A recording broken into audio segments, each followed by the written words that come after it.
I'm Eric Barnes of the Daily Memphian, and welcome to The Sidebar, a weekly show on the community, arts, culture, and more. Today, we are continuing to mark the 5th anniversary of the Daily Memphian, today with a conversation about the technical side of what we do. So stay with us for a conversation with our CTO and our product manager. Jason Israel, Kate Crawford, hi, how are you? Hey, good. It is, when we set this up, Natalie, the producer, said, well, do you want him to come in for this? And I was like, no. We got to do this by Zoom because this is how we always. I have not seen either of you in person I don't think I've seen Kate in person since before COVID. I don't think. Right. I have not been down to the office since we moved into the new office when we were first setting up the networking. Yes. Before y'all moved into the new office. Yes. And then you and I had a beer for your annual review, quote unquote, sometime in May. And May. That was, speaking of the 5th anniversary, so May 1st was the official sort of technical 5th anniversary of Daily Memphian when it was formed. And that is also the day that you and I, Jason, were hired. And I was employee number 1 and you were employee number 2. And I tell people that because like that, and it's why I want to do this, and this will be a super wonky show, and we'll try to make it not too technical and all that. But it is what you all do with a lot of contractors. I mean, we would not have a website. We would not have a Daily Memphian. We would not have an app. We would not have subscriptions, which I know some people would prefer we didn't have subscriptions, but that's how we pay the bills. We wouldn't have comments, which again, some people would probably prefer we didn't have comments, but we'll kind of walk through some of the stuff we do. None of that is possible without the work that y'all do. And it's best it's kind of taken for granted, right? I mean, on some strange level. Yeah. I don't know if it's taken for, maybe so. So what we do is like considered a utility now. It's like having electricity or air conditioning, right? I mean, you take those things for granted all the time. But going back to when we first had a conversation about, well, what is this thing? What are we going to do? Are we going to buy some software? Are we going to build some software? You know, when we interviewed, like the CTO of the Washington Post, and we got into really making, decisions that we're going to build basically a platform that supports the entire business, a content management system, which is separate applications for what the reporters and the editors and the business, the operations side uses. And then the front end website, when we got into that, a light bulb went off for me as to what, this was going to be technically and what the requirements were. And I think even, talking with, I can't remember the CTO's name and I don't want to get it wrong. Do you? I don't remember his name. I don't, but he actually only just left. He was very much involved in their CMS and he'd come over from Amazon and that whole thing. But when we talked to him, we were talking to him about licensing their software. And I think he basically said, if you had X amount of dollars, we're so backed up, we still couldn't even talk to you for, months. And we needed to get this thing going now. So that played into, part of our decision too. But, writing our own software to support the business really is what drew me, into what's now, I guess, 5 years later, the Daily Memphian. And Kate played a big part of that in the beginning too. If you remember or want to talk a little bit about that. Yeah, because Kate, you were first part, I mean, we had all worked together at the old Daily News, right? Jason, we'll talk some more about that later. But you, Kate, come from really an editorial background, but had gotten involved with the technical side of things over at the Daily News. And then when we started looking at Daily Memphian, and we knew we had to write our own, we had to, like Jason's just said, requirements. I mean, it's not an out-of-the-box thing, right? But in some ways, that's a good thing that, we could really customize and say, before day one, that, hey, this is what we want to do, that maybe we wouldn't have been able to do with an out-of-the-box solution elsewhere, Yeah. Yeah, I mean, that was the choice. And I still tell people that we wrote our own software. If I'm at a conference or something like, they'll ask and they'll assume, we're on one of the – there's really very few standard platforms. And most of it's really WordPress, which would kind of blow some people's minds that that's really what so much of the industry, the online local news industry, is either proprietary stuff that New York Times wrote its own and, the big ones all wrote their own. But then once you get into publications our size or smaller, it's overwhelmingly WordPress, which we didn't want to do because it was really limited. But again, some of the, I guess I could do, so we're thinking about 5 years. I mean, for each of you, like what's a high point? I'll start with Kate from your seat, from the technical point of view. I mean, I could ask you what your favorite story is or what your high point journalistically. And I probably will ask you that, but just from that technical point, there's a high point and a low point. And I think I know what mine are, but I'm curious, Kate, for you, and then for you, Jason. I think the high point, this is maybe a cheating answer, is that, every time that we release new features, it feels like, and we're building on things that we've previously built. And, we didn't have comments for a while, and we, weren't able to do this or that for a while, and building out the email products and everything that, as we're able to continue to improve over time, and, it feels like a lot of little wins, Yeah. It is true. Like when you talk about releases, just again, inside baseball for us, we try every, 3 to 5 weeks, we roll out fixes, bug fixes, new features. Sometimes they're very small things, like small but important things. Like now on your Android app, you can zoom in. Some listeners will love this, because it is an requested thing. You can zoom in on the text, and then in the next release, you'll be able to zoom in, zoom out on the text with your fingers on the iPhone app. It's little stuff like that is just so hard fought, right? That, and then there's big things, changes to comments, big changes that people really notice. But well, for you, Jason, like what was a high point or the high point? The successful launch. Yeah. The proof in the concept that we could support, X number of users, X number of subscribers, over, Y period of time. Right. And that we continue to do that. And that we kind of built a plane while we're in the air, especially the first 3 or 4 months. And we tried to get estimates as to what does this initial traffic look like. And I think we even asked some of the CA folks that we had brought over, what does traffic look like at the commercial appeal? Because they were familiar with their audiences, right. And kind of typical response in the articles that they would write. And we were trying to estimate what that was. And, I remember Andy asking me, what's my biggest fear prior to launch? And I'd said, we go live and the site crashes. Well, it didn't. Right? Yeah, it did not. We accrued subscribers, I think quicker than we thought we were going to. I mean, there were, I don't remember the exact numbers, but thousands within. Yep. I remember the exact number because our first year projection was, and we were being very conservative, but we were trying to be safe. And our first year projection was 4,500 paid subscribers, and we got to that in under a month. And I remember, the name of the software we use for subscriptions is called Piano, and I remember I had it on my phone, and I would look, and I remember the day that we crossed 35, and I called Andy, or I said, we just hit 4,500. He was like, oh my God. And we did it without the site crashing. Now on the back end, there was a bit of a circus because on the back. So for people who, there's the front end of the site that you experience on your phone or your computer, or your iPad or whatever. And then there's the back end CMS, the content management system. We talk about CMS all the time, where all the articles and the photos and everything goes into it. And that was a bit of a circus, if I'm not mistaken, right? That took a month to work out some kinks. Yeah, it wasn't that bad, but it felt bad at the time. I mean, so. Well, and that's a work in progress too. And you have to keep in mind that we tried to involve as many people as we could up front to gather user requirements. Right. Right. What does this thing need to do?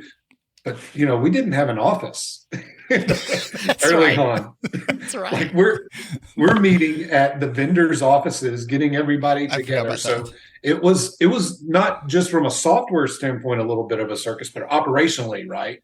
Like getting folks together. But it ended up, and I think for the most part, everyone's happy with what we've done. Especially, and I don't know if it's taken 5 years to get there. Probably. It's several months, if not a year and a half, to really become efficient with the software and the operations side, and everybody get used to how it works. Yeah. If you want to add anything, Kate. Well, I mean, I think that when I look back to how far we came from launch, I think on launch night, you couldn't post a story in advance. Like as soon as you put it in the CMS, it automatically published it. You couldn't change a headline if there was a mistake on it. I mean, there were so many things that we were trying to get this out the door in some working form, and then really quickly realized, okay, these are things that we need to have right now, and getting a lot of fixes in place pretty soon, Yeah, I think that was the circus for me, was some of that stuff just that because I remember, it was crazy. If you and I were hired, Jason, May 1st, Kate, you were at Daily News, but started working on this pretty quickly. But we were sort of working out of the upstairs of the Daily News. We were at vendors' places. We were in coffee shops. And we launched the idea that we launched that site essentially from scratch, almost from scratch, from 4.5 months later is crazy. And I kind of remember a conversation, as I remember it, Jason, you and I we wanted to launch in August. We said we need another month. And then we just kind of had a virtual look at each other and go, we just got to pull the Band-Aid off. We just got to do it. It's going to be fine. Like it's going to be rough, but it's going to be fine. And there were some things, like Kate just said, those things that weren't exactly perfect. Oh my God, there were email things. I could go through it was fun. It was a fun month. The best thing about that launch, I remember, was we launched at, midnight basically. Mm-hmm. And on whatever that was, September 18th. And we were in our office space then, and some people were at the office. Jennifer Biggs was there, which actually she brought wine, or champagne actually, which kind of makes me sad since she's passed. But and there were kind of people hovering around for the launch, and then it was like mission control. And I had nothing to do, but there were all these programmers in various places, and it was like, we're making it live, we're turning it on, we're warming up the IPs, and there was somebody who was like in charge who had that like mission control voice, and they were like, we're warming up the IPs now. And they were talking, and then everybody in the office was like, clicking reload, frantically. And then it actually was live. It was pretty cool. And the other cool thing about that is forgotten, we didn't announce a launch date to the public. Mm-hmm. We just turned the site on, because we didn't want to have a launch date and be like, oh, wait, we need 2 more hours, or we need another day. Because it didn't matter. If we need another day, we need another day. And so I remember we turned it on, and we had about 15,000 emails that we were going to send out that morning with the first morning edition. But even within a couple hours of turning it on, we started to get subscribers. It was the craziest dang thing. Many of whom actually, of those first 100, I did the numbers recently. I think 80 or 90% of them are still subscribers. Let me interrupt. Let me do some housekeeping real quick, and then we'll come back and talk some more about Daily Memphian here with our Chief Technology Officer, Jason Israel.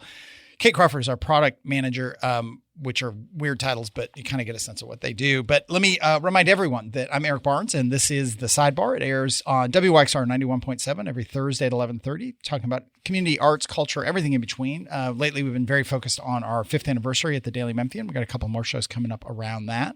The Sidebar, though, is not just a radio show. It's available as a podcast and one of many weekly podcasts we do at the Daily Memphian, including the Behind the Headlines podcast, the political podcast that Bill Dries and Sam Hardiman share called On the Record. We have a Memphis Grizzlies podcast with Chris Harrington and Drew Hill. We have the food podcast, Sound Bites, that Chris Harrington is doing these days with, I'm coming on once in a while, and Holly Whitfield is coming on as well. Soundbites airs also on WYXR every Thursday at 11, right before the Sidebar. All of our podcasts are on the Daily Memphian site, as well as iTunes, Spotify, wherever you get your podcasts. Oh, and we just restarted after a long hiatus, our Tigers podcast with Greg Gaston, a local radio sports guy. He is hosting it along with a number of our sports writers will be on there. Parth and Frank and Tim Buckley and others will be on there. So that just started. So Tigers podcast. In terms of WYXR, WYXR is nonprofit listener-supported radio, so you can go and donate or join or become a member at WYXR.org or download the WYXR app. That WYXR app and the website has all the shows, the talk shows, all the music shows, archives of all those. It's a great way to listen to WYXR if you're not listening over the radio. And I should also say Daily Memphian is a nonprofit newsroom, and we hope that you subscribe or donate. That's how we are able to do the things we do. As I mentioned, we've got another show coming up on the 5th anniversary with a number of folks from the editorial side of things coming on to talk about where we are, where we've been, where we're going. We recently, I did a 2-part interview with Andy Cates, board chair, one of the co-founders, my friend, the two of us trying to remember how this whole thing came about. And a couple weeks ago, Dan Conaway came on, and Dan did all the original branding and yelled at me a lot and yelled at Andy a lot and yelled just at himself, basically, a lot. And we had Dan on recently, talking about the launch. I mentioned Behind the Headlines, which we do as a TV show over on WKNO, Channel 10. We've been very focused on the mayoral election. We've done one-on-one interviews with all the major candidates. As this airs, I think early voting continues through the weekend, and election day is October 5th. But we have interviewed Floyd Bonner, Karen Camper, J.W. Gibson, former Mayor Willie Harrington, Michelle McKissick, Van Turner, and Paul Young. All those are available at WKNO.org or on the Daily Memphian site. And we've got a show on education, all kinds of interesting education reforms and kind of creative new efforts around pre-K education. That's coming up this week. We'll also next week have an election recap. We've got Mayor Mike Palazzolo from Germantown coming on, and a whole lot of shows over there. But again, we're here with Jason Israel and Kate Crawford from the Daily Memphian site. For each of you, I did the high points. What were the low moments? From just a product experience point of view over 5 years? There've been a few. I mean, it is what it is. Goodness. Jason, you can take this one first. Let me think about it. Mine was early on. So for Thanksgiving after we launched, so September, October, 2 months after we launched, I was in Destin, Florida with my family for Thanksgiving, and Microsoft lost a switch on their Azure. This is where we host our site, on their Azure platform, and the site went down. Well, it had some it had some issues, and we couldn't figure out what was going on. And being on vacation, luckily, I mean, I take my laptop everywhere with me, but I had to set up shop in the condo in Destin for several days while we tried to figure out what was going on. And it was very frustrating because this type of problem was really out of our control. It was totally on the vendor side. We couldn't get them to fix it. They told us what happened after the fact. And 2 months in, right after launch, and we're brand new and we're trying to establish reputation and have something like that go on, really concerned me about the decision making. That there were some of the decisions we had made, which good or bad or worse, we probably made some really bad ones and we made some really good ones. Yeah. But it was very concerning for me at the time because it was so out of our control, and just we were fresh, and the timing of it couldn't have been worse. It was, it was like I want to say it was a Monday, maybe a Tuesday morning where we started seeing the problems, some high traffic times, but that sticks in my mind as one of the and there may be a couple more, but that one to me is probably one of the toughest issues that I've had to deal with. Go ahead. And it's interesting you brought that up because I will piggyback off that. I was in the office when that happened and trying to get in touch with you and keep the reporters from going crazy on that side. That was a rough time there. And when that happened, and it's happened a couple of times, and this is Microsoft. And I remember one time the site went down. We were doing one of our business seminars, and it was when we were still doing them at the Brooks. And the site went down, like right before we were going to start. So I was going to go up there and introduce people, and we could do my spiel on the sponsors and so on. And the site's down, and a couple of people were in the audience going, "The site's down," and like the texts are starting to come around. But it was Microsoft, and like a bunch, like Delta Airlines was down, or Coca-Cola, because it was like a big outage. And then you just kind of throw your hands up and you go, well, I mean, if Coca-Cola can go down, I mean, we'll be fine. It's sort of, it's both frustrating when Microsoft goes down, which is generally, if we've been down, it's been that. It's also just that powerless feeling. And then also we're in good company with all these other huge corporations, and, computers break. That's just the way it is. Right. The other one that was for me the worst was that phase. It was somewhere going into the second year, and we started having all the cookie issues. And so some longtime subscribers will remember this, and it still happens intermittently for people. And I know it's frustrating, but they get logged out. But suddenly over the course of about a month, it became clear that something was wrong. Like a high volume of users, of subscribers were getting logged out on a regular basis, on a daily basis. It was happening to me, some, but not others. It was intermittent. We couldn't figure it out. We thought, well, maybe it's just user error. We're just trying to, and then I remember like I was at a basketball game or something and the total stranger goes, man, I love your site, but I can't stay logged in. And I was like, oh God, it was out of control. And that to me was the worst, was when we realized there was something way beyond our control. We couldn't figure out what it was. I won't go into the whole thing. Our vendor was at the moment not particularly helpful about a solution. And then Jason, you stepped in and saved the day. Well, I fought it forever. Like I was like, there's no way, based on what I know, that people are not being logged out. And what had happened there is Apple Safari had changed policies on what they supported and the way that we had implemented the site, and we didn't realize it until after customers were complaining. But yes, we were able to overcome that. But that was hard. That was tough to swallow too. Yeah, that was. I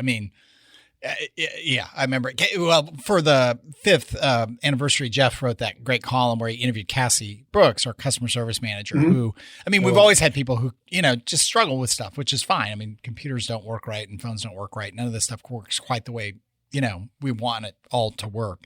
But that was a really bad couple of weeks. Switching gears a little bit, we've all worked together for a long time in various kind of ways. I don't know how you, Jason, got into this. Was it in college? It was in college, right? Or did you sort of fall into writing into software and coding and all that? When I was I'm a native Memphian, went to the University of Memphis. When I was at the University of Memphis, I was able to land a job at Archer Melno Advertising, and they were handling some Terminix data. And I worked with Terminix customer data, and it was a lot of it, and got into the data side and then writing software to deliver some of that data to their branches. And that was in 1998. So that was my junior year at the University of Memphis when I got into it. But then I was hired at the Daily News 4 years later in 2002, October of 2002, to work with the Daily News and Rap Sheets, what later became Rap Sheets. And you were right after that, I believe, Eric. Yeah, it was December of 2002 that I was hired. You were Old Daily News, there was this criminal background check company. It was at the time the largest in the country at one point, right? It was one of the biggest databases of criminal background information that grew out of literally the attic of the Daily News. And I didn't realize you had just been hired, because I was hired in December of that year to run the newspaper, not to be involved with the criminal background check stuff. Yeah. And then Kate, so when did you start at Daily News? You hired me the following May, so May 2003. Really? May 2003, yeah. And you came from U of M also? Yeah, I'm also native Memphian, third-gen Tiger, and but I studied journalism. I came in through that side of things. I just always really enjoyed the tech side of things, and was very fortunate that I was able to kind of get into that at the Daily News and just keep on that path. Yeah. One other thing, I wrote this down, and I don't know how to say it nicely, but one thing about both of y'all is, Natalie's already laughing at me, and she doesn't even know what I'm going to ask, but one thing is both of you are really, really nice and really communicative tech people. You are not the stereotypical, short, know-it-all, impatient tech people. Why is that? It's an impossible question, but people say it all the time when they start here. You guys I don't relay this enough. They say it all the time when they start, like, wow, you guys have they're great. Like Jason's great and Kate's great. And they're like really they don't say no to everything and they don't say yes to everything, but they're very want to figure out the problem, and they're not jerks, because so many people, it's such a weird thing in the industry. And I know it's a bit of a stereotype, but it's such a thing in the industry. I don't want to talk about myself, but I'll tell you my opinion of why Kate is the way she is because she's brilliant and kind and cares. I'm serious about, very nice. About what we do. I think it's a personality trait. I think a lot of it, is kind of not par for the course for when you consider what we do. A lot of, not to say that everyone is the opposite. Maybe they're a little more introverted. I don't know, but in my opinion, I think that's why Kate is the way she is, and I don't know why I'm the way I am, other than probably a little. I don't know, neurotic in some sense, that I want to try to overly communicate and really explain what's going on so that people understand me. Because sometimes I don't even understand myself. Yeah. Like, I'm going to have to go back and listen to this podcast and see if I said the Daily News when I meant the Daily Memphian, or if I said the Daily Memphian when I meant the Daily News. Yeah, that's all right. It's all good. It's all good. But Kate, you know that experience, right? Of tech people who are just jerks, right? And you're not. Yeah. And Jason's not. And I think it's just maybe being in, seeing things from the people we work with, seeing things from their side, and not wanting to be like that, Yeah. But I will tell you one downside of that, at least for me, is that it's very hard to be tough with like our vendors and stuff. Yeah. That it's easy to be diplomatic with them, but when you gotta be tough, that's not so easy. Well, and to be fair too, you don't want to see the communication between just Kate and I about you behind your back on Slack. You don't ever. I don't want to see that. Any of that. I don't want to see that at all. There was a time in my life I might want to see that, but I don't want to see that anymore. I don't care.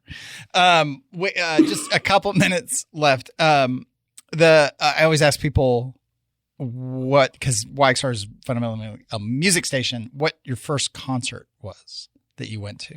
So Jason, you first. What was your first concert? 1988, Memphis in May, the Black Crowes. I was 13 at the time, on a Sunday evening. Nice. And I had school the next day. You were out of school the next day? I had school the next day. Oh, you had school next day. Okay. I was there with a group of friends, and we all had school, and I think we skipped. We didn't make it to school. Well, that's pretty good. Kate, what was your first concert you ever went to? Amy Grant, and I couldn't tell you exactly the year, maybe like 91 or 92, something like that. Yeah. Where was it? Oh, goodness. Coliseum? I don't know. Maybe the Coliseum, yeah. Maybe the Coliseum, yeah. All right, those are good. Those are both good. Where was yours? What's yours, Eric? Mine was Robert Plant in the first tour after Led Zeppelin broke up. So that was like 82 or 84 or something like that in Seattle Center Coliseum. I guess I was a ninth grader. So that was a while ago. God. Yeah, yes. It was 82, 83. So it was good. It was a good one. I mean, some people have them where like we're almost out of time, but I think as a kid at the fair, the state fair outside Tacoma, the Beach Boys were playing like on a stage nearby, but that that doesn't count. The first one I really went to, that was Robert Plant. All right. We're out of time. Kate, Jason, thanks for 5 years. On to the next 5 years. Really appreciate everything y'all have done. And thanks for doing this, especially by Zoom. I think it's great that we did this by Zoom. Thank you. Yeah, absolutely. But we are out of time. If you missed any of the show, you can get the full episode at WYXR or the Daily Memphian or wherever you get your podcasts. Please do subscribe to this podcast and our other Daily Memphian podcasts. Thanks very much. And we'll see you next week.